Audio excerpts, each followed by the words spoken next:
Some senator judges did not make it to the roll call this morning for the 11th day of the impeachment trial.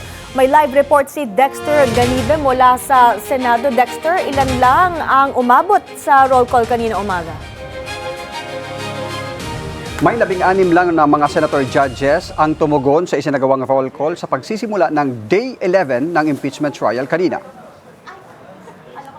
Eksaktong alas 10 ng umaga nagbukas ang isang araw na impeachment trial ngayong Lunes. Hindi kasi sumang-ayon ang mayorya ng mga senator judges na gawing 10:30 ng umaga ang umpisa ng trial hanggang 3:30 p.m. sana. Ang naunang kahilingan ay para sana magkaroon daw ng sapat na oras ang ilan sa mga senator judges na hindi makagising ng maaga. Kaya kanina sa roll call, 16 lang sa 21 na mga available na senators ang present, 5 ang hindi umabot. Pagkatapos na ng roll call, saka dumating sina Senators Bongo, Mark Villar, Kiko Pangilinan at Alan Peter Cayetano. Sa pinakahuling ulat naman na nakuha natin mula sa Clerk of Court na si Attorney Renato Bantog, hanggang kaninang pasado alas 11 ng umaga ay wala pa itong si Senator Loren Legarda. Wala pa namang inilalabas na pahayag kung bakit late na masyado itong si Senator Loren na naka-attend o na dito sa impeachment trial. Samantala, matapos ang higit 40 minutes na recess kanina, aabot sa 845 na mga dokumento para sa acknowledgement receipts ng Office of the Vice President at DepEd para sa petsang December 21 to 31, 2022 ang na-stipulate o hindi pumayag ang defense na i-stipulate ito para doon sa isasagawang direct examination sa kanilang witness nitong prosecution na si Wamil.